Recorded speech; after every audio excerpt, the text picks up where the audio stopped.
السلام علیکم ورحمۃ اللہ وبرکاتہ۔ وعلیکم السلام ورحمۃ اللہ وبرکاتہ۔ جی، سورۃ الفاتحہ نکال لیں اور اس کا ہم لفظی ترجمہ پہلے کریں گے اور اس کے بعد پھر انشاءاللہ اس کا ہم تشریح تھوڑی سی کریں گے، مختصر سی تفسیر ہوگی۔ اعوذ باللہ من الشیطان الرجیم، بسم اللہ الرحمن الرحیم۔ رب اشرح لی صدری ویسر لی امری واحلل عقدۃ من لسانی یفقہوا قولی رب زدنی علما اللہم فقہنا فی الدین اللہم صلی علی محمد وعلی آل محمد۔ جی، کھول لیں سورۃ الفاتحہ۔ ایسے ہے کہ میں ترجمہ پڑھوں گی، آپ نے پیچھے پیچھے میرے ساتھ پڑھنا ہے، ٹھیک ہے؟ ہاں جی۔ اعوذ، میں پناہ مانگتا ہوں، باللہ، اللہ کی، من الشیطان، شیطان سے، الرجیم، جو مردود ہے، بسم اللہ، بسمی، ساتھ نام، اللہ، اللہ کے، الرحمن، جو نہایت مہربان ہے، الرحیم، جو بہت رحم کرنے والا ہے، الحمد، سب تعریف، للہ، اللہ کے لیے ہے، ربی، جو رب ہے، العالمین، تمام جہانوں کا، الرحمن، بہت مہربان ہے، الرحیم، نہایت رحم کرنے والا ہے، مالکی، مالک ہے، یومی، دن کا، الدین، بدلے کے، ایاک، صرف تیری ہی، نعبد، ہم عبادت کرتے ہیں، وَإِيَّاكَ،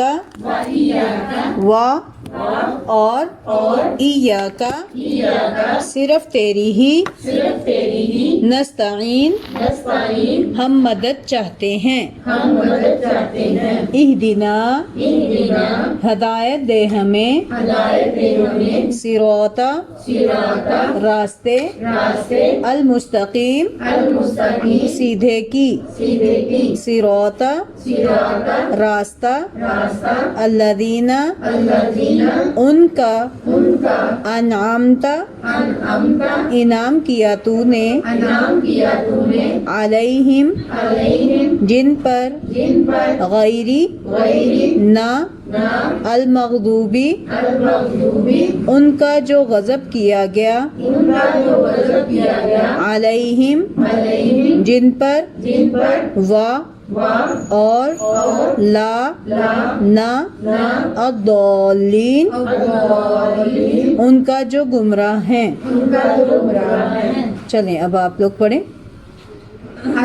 اعوذ باللہ سے، میں پناہ مانگتا ہوں باللہ، اللہ کی، من الشیطان، شیطان سے، الرجیم، جو مردود ہے، بسم اللہ، ساتھ نام اللہ کے، الرحمن، جو نہایت مہربان ہے، الرحیم، جو بہت رحم کرنے والا ہے، الحمد، سب تعریف، للہ، اللہ کے لیے ہے، ربی، جو رب ہے، العالمین، تمام جہانوں کا، الرحمن، بہت مہربان ہے، الرحیم، نہایت رحم کرنے والا ہے، مالکی، مالک ہے، یومی، دن کا، الدین، بدلے کے، ایاک، صرف تیری ہی، نعبد، ہم عبادت کرتے ہیں، اور ایاک،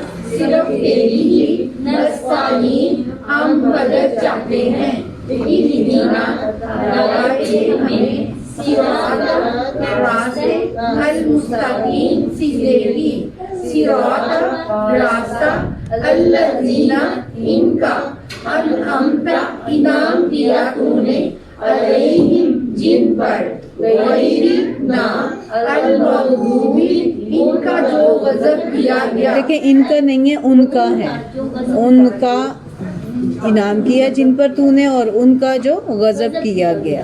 ٹھیک ہے، علیہم جن پر وا اور لام نہ اور ان کا جو گمراہ ہیں. دیکھیں ان کا تو یہ اشارہ قریب کی طرف ہو جائے گا نا، ان کا جو گمراہ ہیں، ان ہوگا ان نہیں ہوگا. ٹھیک ہے. اعوذ باللہ من الشیطان الرجیم، بسم اللہ الرحمن الرحیم. رب اشرح لی صدری ویسر لی امری واحلل عقدۃ من لسانی یفقہوا قولی. سورۃ الفاتحہ قرآن پاک کی سب سے پہلی سورت ہے، اور اس کے نازل ہونے کا وقت جو ہے وہ مفسرین سے ثابت نہیں ہے کہ کب نازل ہوئی، صحیح تعین نہیں ہے، لیکن اتنا پتہ ہے کہ سب سے پہلی پوری مکمل سورت جو نازل ہوئی ہے وہ سورہ فاتحہ ہے. اس سے پہلے مختلف آیات نازل ہوئیں، جیسے سورہ اقرا کی چند آیات، پھر سورہ مدثر یا مزمل میں سے پہلی چند آیات جو ہیں وہ نازل ہوئیں، اور پھر پوری سورہ جو ہے وہ سب سے پہلے جو سورہ نازل ہوئی وہ سورہ الفاتحہ تھی. اس میں اللہ تعالیٰ نے اپنے بندوں کو دعا کا طریقہ سکھا دیا. جیسے ہم اپنے بچوں کو سوری کرنے کا طریقہ سکھاتے ہیں نا بچپن سے، کہ چلو بیٹا سوری بولو، غلط کام کیا کہو سوری. اچھا ہمیں اچھا سمجھتے ہیں نا، اس کو اچھا لگتا ہے ہمیں، اور بچوں کو ہم سمجھتے ہیں ہم ایٹیکیٹ سکھا رہے ہیں. تو اللہ تعالیٰ نے بھی ہمیں ایٹیکیٹ سکھائے ہیں، کیونکہ ہم ابن آدم ہیں، آدم علیہ السلام کی اولاد ہیں. تو آدم علیہ السلام سے غلطی ہوئی، خطا ہوئی، انہوں نے بھی اپنے رب سے ہی سوری کہنے کے کلمات سیکھ لیے تھے. وہ کون سے تھے؟ ربنا ظلمنا انفسنا وان لم تغفر لنا وترحمنا لنکونن من الخاسرین. ٹھیک ہے. فتلقى آدم، انشاءاللہ اس کے مقام پر آپ پڑھیں گے کہ آدم علیہ السلام نے اپنے رب سے چند کلمات سیکھ لیے. تو اللہ تعالیٰ نے ہی بندوں کو دعا کرنے کا طریقہ سکھا دیا کہ اللہ تعالیٰ سے مانگنا کیا ہے اور کس انداز سے مانگنا ہے. ٹھیک ہے. تو یہ مجموعہ ہے، یہ فاتحہ، سورۃ الفاتحہ بہت ہی اہم سورت ہے. اور اس کے دیکھیں قرآن پڑھنے سے پہلے ہمیں یہ بات یاد رکھنی ہے کہ ہم نے اعوذ باللہ من الشیطان الرجیم پڑھنا ہے. کیوں پڑھنا ہے؟ کیونکہ اللہ تعالیٰ نے ہی قرآن پاک میں ارشاد فرمایا ہے وَإِذَا قَرَأْتَ الْقُرْآنَ فَاسْتَعِذْ بِاللَّهِ، کہ جب تم قرآن کی تلاوت کرو تو کیا پڑھو؟ اللہ کی پناہ لے لو. کیونکہ جب انسان قرآن کی طرف آتا ہے، رحمان کی طرف آتا ہے، تو شیطان جو ہے وہ بہت زیادہ اس بات پر ناراض ہوتا ہے، اور وہ بہت زیادہ اس کے راستے میں روڑے اٹکانے کی کوششیں کرتا ہے. وہ یہ چاہتا ہے کہ میں بندے کے درمیان اور اس کے رب کے درمیان حائل ہو جاؤں. اس نے قسم کھا کے کہا تھا نا، میں آگے سے آؤں گا، دائیں سے آؤں گا، بائیں سے آؤں گا، ہر جگہ سے آؤں گا، ان کو آ کر بہکاؤں گا.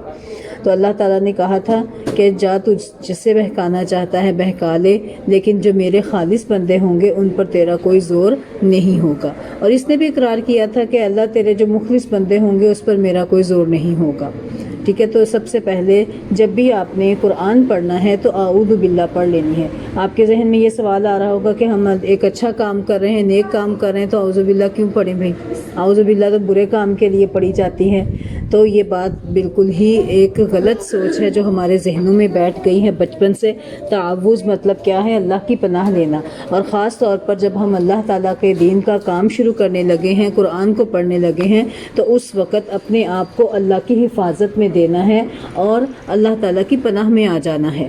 ٹھیک ہے. اس کے ساتھ پھر شیطان حملے نہیں کرے گا. شیطان ہر طرح حملے کرتا ہے نا. ایک تو ظاہر حملے ہیں، کبھی دوستوں کی صورت میں، کبھی خوف دلا کے، کبھی اندر سے ہمیں کمزور کر دیتا ہے کہ کیسے تم کرو گے، اب کون سی عمر ہے، لو تم اس راستے پر چل پڑی تو لوگ تمہیں کیا کہیں گے، تمہیں ملوانی کہنے لگ جائیں گے، لوگ تمہارا یہ نام لگا دیں گے، تمہارے گھر کا کیا بن جائے گا، بچوں کا کیا ہوگا، یہ کیا ہوگا. یہ سارے خوف ہیں جو شیطان دلاتا ہے. ٹھیک ہے.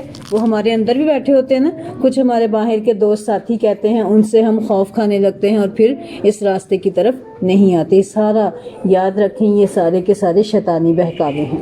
اللہ تعالیٰ نے قرآن پاک میں ارشاد فرمایا ہے وَلَقَدْ يَسَّرْنَا الْقُرْآنَ لِلذِّكْرِ فَهَلْ مِن مُدَّكِرٍ، کہ ہم نے اس قرآن کو سمجھنے کے لیے بہت آسان کر دیا.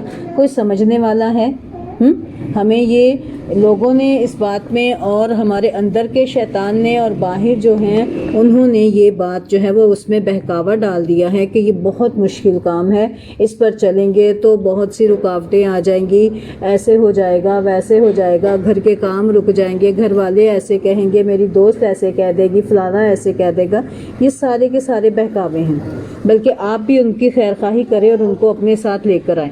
حدیث میں ہے، نبی صلی اللہ علیہ وآلہ وسلم نے ارشاد فرمایا، جو ایک آیت سیکھ کر آتا ہے، اس کا مطلب وغیرہ سمجھ کر آتا ہے، گویا کہ اس نے اس دن ایک سرخ اونٹنی بغیر کسی لڑائی جھگڑے کے، کسی کا حق مارے، وہ اس نے حاصل کر لی۔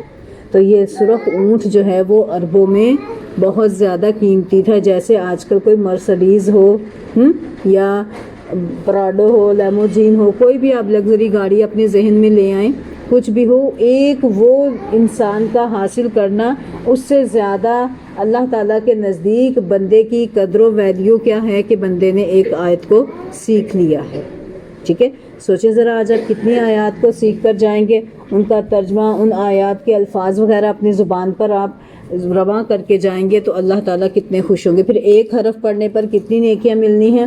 10۔ اور اگر اٹک کے پڑھیں گے، زبان پہ چڑھتے نہیں ہیں، اور ساتھ میں ڈریں گے بھی کہ اللہ حق ادا ہو جائے، کوشش بھی کریں گے، تو 10 کے بجائے کتنے ملیں گے اجر؟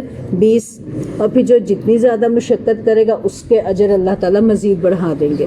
پھر گھر سے چل کر جو آپ آ رہے ہیں، اس میں ایک ایک قدم پر آپ کے لیے اللہ تعالیٰ کیا کریں گے؟ درجات بلند کر دیں گے، گناہوں کو جھاڑ دیں گے۔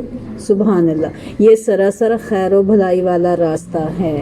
یہ تمام چیزوں سے قیمتی ترین چیز ہے جو آپ خرید رہے ہیں۔ کتنے کاروبار ہو رہے ہیں دنیا میں، ہیرے جواہرات، سونے وغیرہ کے، کراکری ہے، کپڑے ہیں، کیا کچھ بازاروں میں بک رہا ہے، کیسے کیسے لوگ خرید رہے ہیں۔ ان سب سے بہتر اگر کوئی تجارت ہو رہی ہے تو وہ کون سی تجارت ہے؟ وہ بہترین تجارت جو آپ اکٹھا کر رہے ہیں وہ یہ قرآن ہے۔ اللہ تعالیٰ کی خاطر اپنا وقت صرف کر رہے ہیں، اور اس کے بدلے فرشتوں کے پروں کے نیچے بیٹھے ہوئے ہیں، فرشتوں کے پروں پر چل کر آئے ہیں، یا ان کے سایوں کے نیچے چل کر آئے ہیں، اور زمین اور آسمان کی ہر چیز آپ کے حق میں دعا دے رہی ہے، بخشش کی دعائیں مانگ رہی ہیں، حتیٰ کہ چونٹیاں اپنے بلوں میں، اور سمندر میں کی جتنی بھی مچھلیاں ہیں وہ سب کی سب اس بندے کے حق میں دعائیں کرتی ہیں جو قرآن کو سیکھنے سکھانے میں جٹ جاتا ہے۔ آتے ہیں اعوذ باللہ من الشیطان الرجیم کی طرف، کہ جو کوئی اعوذ باللہ من الشیطان الرجیم پڑھ لیتا ہے تو گویا وہ اللہ کی پناہ میں آ جاتا ہے۔ قرآن پڑھنے سے پہلے اعوذ باللہ، پھر اس کے بعد بسم اللہ الرحمن الرحیم، اللہ کے نام سے شروع جو نہایت مہربان بہت رحم کرنے والا ہے، کیونکہ بسم اللہ جو ہے یہ قرآن پاک کی تقریباً ساری صورتوں کے شروع میں ہے، سوائے سورہ توبہ کے۔ سورہ توبہ کے شروع میں بسم اللہ نہیں، باقی تمام سورت کے شروع میں بسم اللہ۔ نبی صلی اللہ علیہ وسلم کی روایت کے مطابق ایک حدیث ہے، اس کا مفہوم بیان کروں گی، کہ جب بسم اللہ نازل ہوتی تھی تو مجھے پتہ چل جاتا تھا کہ ایک سورت مکمل ہو گئی، دوسرا سورت جو ہے وہ شروع ہو چکی ہے۔ ٹھیک ہے، تو اس کے بارے میں مفسرین کی دو رائے ہیں۔ بعض مفسرین کہتے ہیں کہ ہر سورت کے ساتھ یہ ہے سوائے سورہ سورہ توبہ کے، اور کچھ مفسرین کہتے ہیں صرف سورہ نمل کی آیت ہے، بس اس کے علاوہ نہیں۔ ٹھیک، تو اب یہ دیکھیں سورہ فاتحہ کے تو مستقل یہ آیت ہے، بسم اللہ الرحمن الرحیم مانیں گے تو یہ 7 آیات بنیں گی، پھر اس کے بعد باقی 6 آیات، تو ٹوٹل 7 آیات بن جائیں گے۔ تو بسم اللہ سے آغاز کیا جائے گا، اور جب ہم بسم اللہ سے آغاز کریں کسی بھی چیز پر، جب ہم بسم اللہ پڑھتے ہیں تو وہ چیز اللہ کی طرف سے کیا ہو جاتی ہے؟ برکت والی بن جاتی ہے۔ برکت والی سے مراد یہ نہیں کہ بہت زیادہ ہو جاتی ہے، برکت والی سے مراد کہ اس میں خیر و بھلائی اکٹھی ہو جاتی ہے، دنیا کی بھی اور آخرت کی بھی۔ پھر اللہ تعالیٰ اس چیز کو ہمارے حق میں بہتر کر دیتے ہیں۔ ٹھیک ہے، اگر مال ہے تو مال کے اوپر پڑھیں گے تو وہ مال چاہے تھوڑا ہو کفایت کر جائے گا، ٹھیک ہے نا، پھر وہ غلط کاموں میں، حرام کے کاموں میں نہیں لگے گا، اللہ کی رضا میں لگے گا۔ اولاد ہے تو اس میں بھی پھر یہی معاملہ ہو جائے گا۔ اسی طرح جب قرآن پڑھیں گے تو اس میں بھی برکت، اس میں برکت کیا ہے؟ اس پر عمل کی توفیق اللہ عطا فرما دیں گے، اچھے طریقے سے سمجھ آنا شروع ہو جائے گا۔ ٹھیک، تو یہ بسم اللہ الرحمن الرحیم اللہ کے نام سے شروع جو نہایت مہربان اور بہت رحم کرنے والا ہے۔ اب دیکھیں محقق عصر آج کل کے زمانے کے ایک محقق ہیں شیخ احمد شاکر مصری، انہوں نے بیان کیا ہے کہ قرآن میں جہاں بھی بسم اللہ لکھی ہوئی ہے وہاں قرآنی آیت ہے، البتہ اس کا اس صورت کی آیت ہونا جس کے شروع میں وہ تحریر ہے یا اس کا مستقل آیت ہونا محل نظر و بحث ہے۔ وہ کہتے ہیں میرے نزدیک راجح بات یہ ہے، راجح بات مطلب کیا ہے، سب سے زیادہ صحیح بات یہ ہے کہ سورۃ توبہ کے علاوہ یہ ہر سورت کی آیت ہے، اس لیے ہر شخص کے لیے ضروری ہے کہ وہ ہر سورت سے پڑھنے سے پہلے بسم اللہ ضرور پڑھے، سوائے سورۃ توبہ کے، چاہے اسی سورت سے تلاوت کا آغاز کرے یا دوران تلاوت میں کوئی سورت آ جائے۔ سورۃ الفاتحہ جو ہے یہ قرآن مجید کی سب سے پہلی سورت ہے جس کی احادیث میں بڑی فضیلت ہے۔ اور فاتحہ کے مطلب کیا ہے؟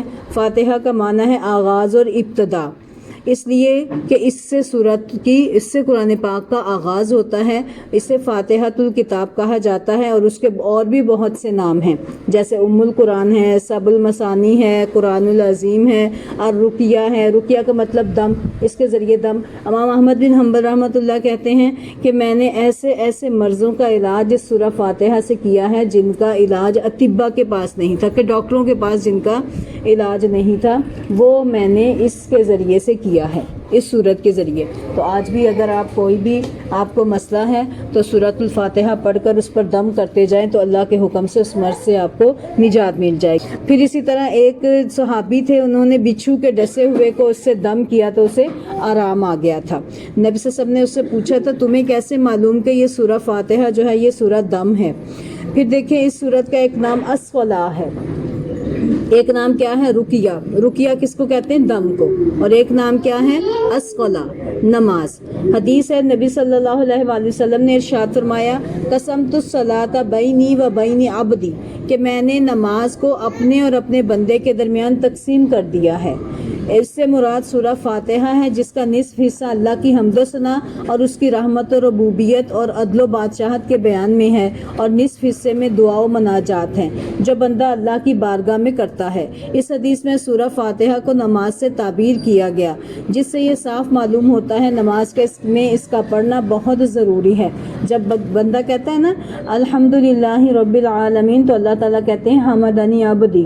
کبھی آپ نے نماز اس یقین سے پڑھی کہ اللہ تعالیٰ مجھے جواب دے رہے ہیں؟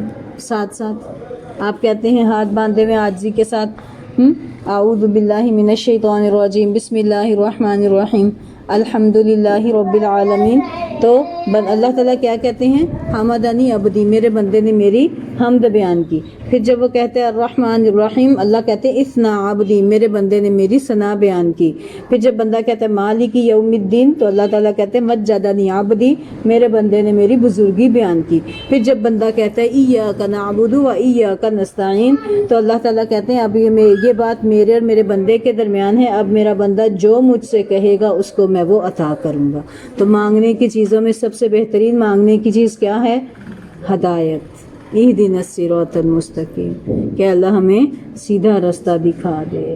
تو یہ سورہ الصلاۃ، سورہ فاتحہ کا نام کیا ہے؟ الصلاۃ۔ پھر بندہ جو مانگتا ہے اللہ تعالیٰ اس کو وہ عطا فرماتے ہیں۔ سیدھا راستہ کن لوگوں کا راستہ؟ جن پر اللہ نے انعام کیا، اور ان لوگوں کے راستے سے بچانا جس پر اللہ کا غضب ہوا یا جو بھٹک گئے تھے۔ ٹھیک ہے، تو کیا کہنا چاہیے اس کے اینڈ پر؟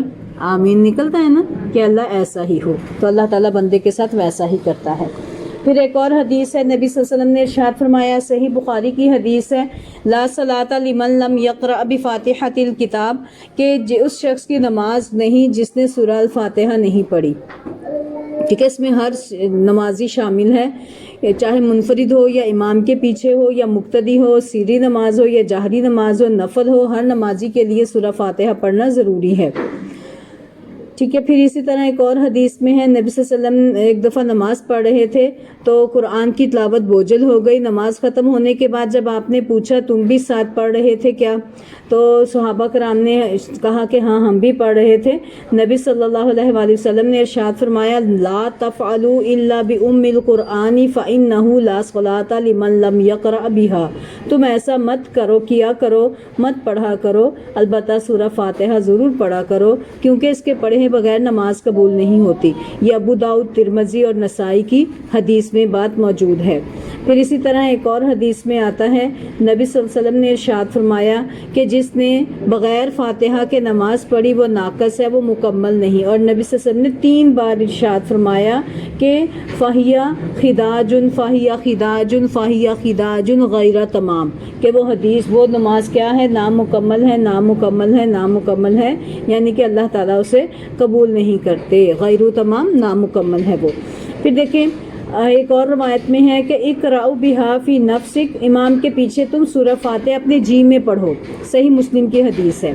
تو ان تمام حدیث سے کیا پتہ چلتا ہے کہ یہ قرآن جو ہے، جو سورہ فاتحہ جو ہے، اس کو نماز میں لازمی پڑھا جائے گا۔ پھر اس کے بعد یہ دیکھیں یہ صورت مکی ہے یا مدنی ہے؟ کسی صورت کے مکی یا مدنی ہونے سے کیا مراد ہے؟ کہ جو نبی صلی اللہ علیہ وسلم کے مکی دور میں نازل ہوئی ہو، مکہ میں نازل نہیں، مکی دور میں۔ نبی صلی اللہ علیہ وسلم کی زندگی کے 2 ادوار ہوتے ہیں نا، کون کون سے؟ ایک دور ہے جو مکہ میں رہے اور ایک دور ہے جب نبی صلی اللہ علیہ وسلم ہجرت کر کے مدینہ چلے گئے، ٹھیک ہے؟ تو مکی دور میں اور مدنی دور میں جو جس دور میں صورتیں نازل ہوئی ہیں اس لحاظ سے اس کو مکی اور مدنی کہا جاتا ہے۔ یہ صورت مکی ہے یا مدنی ہے؟ تو جو صورتیں ہجرت 13 نبوت سے قبل نازل ہوئیں وہ مکی ہیں، خواہ ان کا زمانہ نزول مکہ میں ہو یا اس کے اطراف و جوانب میں ہو، اور وہ مدنی صورتیں ہیں جو ہجرت کے بعد نازل ہوئی ہوں، خواہ مدینہ یا اس کے اطراف میں نازل ہوں یا اس سے دور، حتیٰ کہ مکہ اور اس کے اطراف ہی میں کیوں نہ نازل ہوئی ہوں۔ اب دیکھیں بسم اللہ کے آغاز میں جو ہے نا اقرا اور ابدا جو ہے یہ محذوف ہے، تو ہم اپنی طرف سے بسم اللہ جب پڑھیں گے نا، بسم اللہ الرحمن الرحیم، تو اس میں شروع کرتا ہوں اللہ کے نام سے۔ یہ میں شروع کرتا ہوں کیا ہے؟ اس میں محذوف ہے، چھپا ہوا ہے۔ یہ ہم نے جب کرنا ہے تو اپنی طرف سے کہ میں شروع کرتا ہوں اللہ تعالیٰ کے نام سے جو بہت مہربان، نہایت رحم کرنے والا ہے۔ پھر دیکھیں الحمد، تمام تعریفیں، سب تعریف، اس میں جو ہے نا الف لام ال، یہ تمام کے لیے ہے کہ ساری کی ساری تعریفات اللہ تعالیٰ کی ہیں، کہ یعنی تمام تعریفیں اللہ کے لیے، کیونکہ تعریف کا اصل مستحق اور حقدار کون ہے؟ اللہ تعالیٰ ہے۔ اور اسی طرح کسی کے اندر کوئی خوبی، کوئی حسن یا کمال ہے تو وہ بھی اللہ کا پیدا کردہ ہے۔ تو حمد کون سی تعریف ہوتی ہے؟ جو اس کے اندر موجود ہے۔ بندوں کی تو حمد ہو ہی نہیں سکتی، کیونکہ بندوں کا تو، انسانوں کا تو کچھ ہے ہی نہیں، ہمارا اپنا کچھ ہے؟ کچھ بھی نہیں۔ سب کچھ عطا کردہ کس کا ہے؟ اللہ کا۔ تو پھر تعریف کس کی ہونی چاہیے؟ اللہ کی ہی ہونی چاہیے نا۔ تو اسی لیے الحمد، تمام تعریفات کس کی تعریفات ہیں؟ اللہ تعالیٰ کی ہی ہیں۔ اور دیکھیں حمد تعریف کا مستحق بھی اللہ ہی ہے۔ للہ میں لام یہ خاص کرنے کے لیے ہے کہ یعنی تمام تعریفات اللہ ہی کے ساتھ خاص ہیں۔ اللہ جو ہے یہ اللہ کا ذاتی نام ہے، ٹھیک ہے؟ اللہ کا ایک ذاتی نام ہے اور باقی جو ہے وہ اللہ کے صفاتی نام ہیں۔ باقی صفاتی نام ہم اس میں کیا پڑھ رہے ہیں؟ الرحمن الرحیم، جو بہت رحم کرنے والا اور بار بار رحم کرنے والا، بہت مہربان ہے۔ اب دیکھیں الحمدللہ جو ہے یہ کلمہ شکر ہے جس کی احادیث میں بڑی فضیلت آئی ہے۔ ایک حدیث میں ہے لا الہ الا اللہ کو افضل الذکر اور الحمدللہ کو افضل الدعا کہا گیا ہے، کہ افضل الدعا کیا ہے؟ الحمدللہ۔ الحمدللہ جو ہے حدیث، صحیح حدیث میں ہے تملأان میزان، تملأ میزان، یہ میزان کو بھر دیتا ہے۔ صرف ایک الحمدللہ کہنا۔ آپ سے پوچھے کیا حال ہے آپ کا؟ بس کیا کریں جی، گزر رہی ہے، کہتے ہیں نا، کیسے منہ بگاڑ کے کیسے کہتے ہیں۔ تو الحمدللہ کہہ دیں، زمین آسمان کے خزانے، زمین آسمان کے ترازو بھر جائیں گے۔ نامہ اعمال میں جب یہ کلمہ رکھ لیا جائے گا تو کیا ہوگا؟ پلڑا جھک جائے گا، سب سے زیادہ وزن اس کا ہو جائے گا۔ تو کوئی بھی پوچھے نا کیا حال ہے؟ الحمدللہ، اللہ تیرا شکر ہے۔ تو شکر کی توفیق مل جانا بھی اللہ کا بہت بڑا شکر ہے۔ پھر دیکھیں